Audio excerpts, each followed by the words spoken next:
इटावा आने का मेरा मकसद है कि अभी आप लोग सोशल मीडिया पे आपके चैनल के माध्यम से भी जो घटना घटित हुई है, ये घटना शायद इतिहास में ये पहली बार घटित हुई है। इतनी घटिया और निंदनीय घटना, और ऐसी घटना जिस उत्तर प्रदेश में स्वयं हिंदू धर्म के सम्राट योगी जी बैठे हुए हैं, मुख्यमंत्री, उस उत्तर प्रदेश के अंदर एक कथावाचक पीठाधीश, उसके साथ इतनी बड़ी घटना घटित हो जाए और मुख्यमंत्री अभी तक शांत बैठा रहे, ये बड़े दुर्भाग्य और दुख की बात है। अगर उनकी कुर्सी पर अगर कोई और बैठा होता तो हमें उम्मीद नहीं होती, लेकिन जो पूरे उत्तर प्रदेश ही नहीं, पूरे भारत में कथा के माध्यम से, भक्ति के माध्यम से,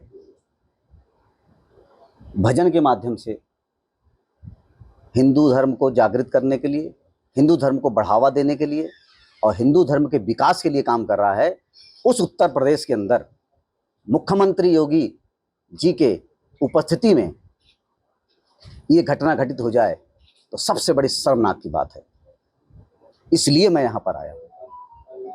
ये यादव हैं, वो दलित हैं, ये पिछड़े हैं, हमारा ये मकसद नहीं है। हमारा ये मकसद है कि आपने श्रीमद् भागवत कथा का अपमान किया है, आपने उस पीठ का अपमान किया है। हमारा मकसद ये है। आप इस पे माननीय योगी जी को तत्काल एक्शन लेना चाहिए, लेकिन अभी तक उन्होंने नहीं लिया। ये पूरा हिंदू समाज के लिए कलंक है। पुलिस प्रशासन कह रहा है कि आरोपियों की गिरफ्तारी कर ली गई है, मुख्य आरोपी। अब फिर किस तरीके, मतलब क्या नाराजगी है? आपसे मेरा एक सवाल है, आप मीडिया वालों से, क्या ऐसी घटना अगर आपके परिवार में किसी के साथ हो जाए तो आप उसके अरेस्ट से आप संतुष्ट हो जाएंगे? आप घर में बैठ करके मनन करेंगे तो आपको मालूम होगा, इतना बड़ा अपमान अगर किसी के साथ होता है तो वो किसी हत्या से कम नहीं। ये एक हत्या है, और जितने भी ये मुलजिम हैं उस महिला के साथ में, इन सब के ऊपर हत्या का मुकदमा चलना चाहिए। ये किसी जाति के नहीं हैं, ये किसी धर्म के नहीं हैं।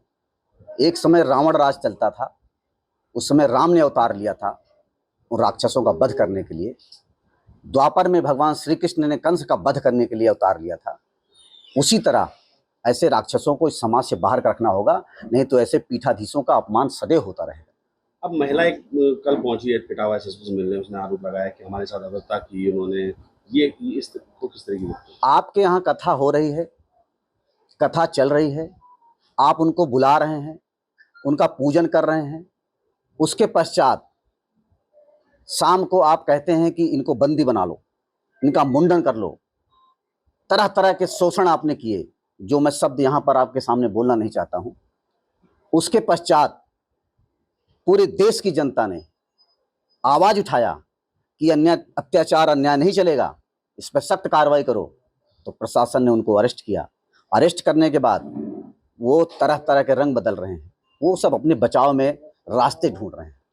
अगर प्रशासन कल को इन लोगों के खिलाफ मुकदमा दर्ज करता है, फिर उस दिशा में आप लोग क्या करेंगे? इनके साथ पूरा हमारा विश्व यादव परिषद, दलित, पिछड़ा, पूरा 36 बिरादरी, यहाँ तक कि ब्राह्मण समाज का भी समर्थन है। अन्याय किसी को पसंद नहीं, सब चाहते हैं कि न्याय होना चाहिए। जो दोषी हैं उनके साथ कार्रवाई करो, और अगर ऐसा नहीं होता है तो हम सब रोड से लेकर के और सर्वोच्च न्यायालय तक जाने के लिए तैयार हैं। अच्छा, आज आए हैं, इटावा आए हैं, तो क्या अधिकारियों से मुलाकात करेंगे, इस विषय पर चर्चा करेंगे? अभी अधिकारियों को ज्ञापन माननीय राष्ट्रीय अध्यक्ष समाजवादी पार्टी के द्वारा, सांसद आदित्य यादव जी के द्वारा दिया गया है। उस पर कार्रवाई का इंतज़ार किया जा रहा है कि कितनी कड़ी कार्रवाई होगी। और बहुत सारे संगठन के लोग आज भी ज्ञापन दे रहे हैं, और बहुत सारे संगठन के लोग आने वाले समय में और आएंगे। प्रशासन को अपना क्रोध दर्ज करा रहे हैं। अगर प्रशासन नहीं समझता है, नहीं जागता है, तो हम सब मजबूर हो जाएंगे, क्योंकि अन्याय का अब अंत होगा। पीड़ितों से मिले हैं, पीड़ितों का क्या मतलब कहना है आपसे, क्या चाहते हैं पीड़ित? आपने उनसे बात किसी की होगी अब? पीड़ितों की बात और पीड़ितों की जो हालत है उसको देखने के बाद तो ऐसा लगता है कि इनकी सिर्फ शरीर है, आत्मा नहीं है, जो अपमान इनके साथ हुआ है। तो मैं इतना ही कहूँगा कि ये इनके शरीर दिखाई दे रही है लेकिन इनकी आत्मा खत्म हो चुकी है। जो दोषी हैं उनके ऊपर हत्या का मुकदमा चलना चाहिए। आप पत्रकार लोग हैं, आप भी जानते हैं अगर आपके साथ ये व्यवहार होता तो आप क्या मांग करते। मैं भी एक परिवार से हूँ, मेरे साथ अगर कोई ऐसा अन्याय करता है तो मैं भी चाहूँगा कि मरना और ये अपमान दोनों बराबर।